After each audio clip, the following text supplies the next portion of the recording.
Well, guys, homeowners are mostly worried about road noise. Now, OTA says the project is necessary, and there's data to back that up. You know, I purchased the home in '96.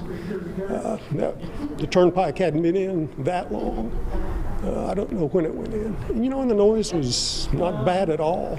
Back then, the turnpike wasn't much of a problem for Greg. It's not far from his property. It's difficult for me to say, but I would say it's 300 yards. But now he wants OTA to put a sound wall up. More lanes on the Kilpatrick Turnpike means more cars, and he's worried about noise. Now they're talking about expanding it, so, you know, candidly for me, it's like, well, I'd like to get a wall. If I can't, if they won't put in a wall, do I move? He was told there is money available from OTA to build a sound abatement wall between his property and the roadway, but he has yet to learn if that will happen.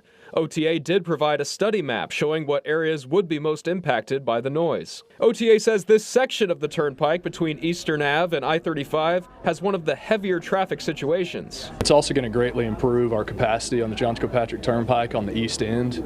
Today there's about 37,000 cars a day in that section. Gardner told me they will not be expanding the turnpike toward anyone's home, and they can build and expand the roadway in the existing footprint. That current section is a grass median with cable barrier, and we're going to be widening both directions of the turnpike to the median. We're going to be adding a driving lane and a median barrier wall between both directions of traffic.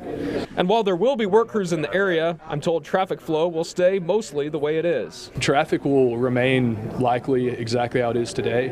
We're going to keep the 2 lanes of travel open throughout the entire project as it exists today.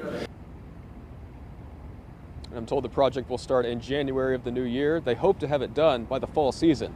In Oklahoma City, Jason Berger, KOCO 5 News.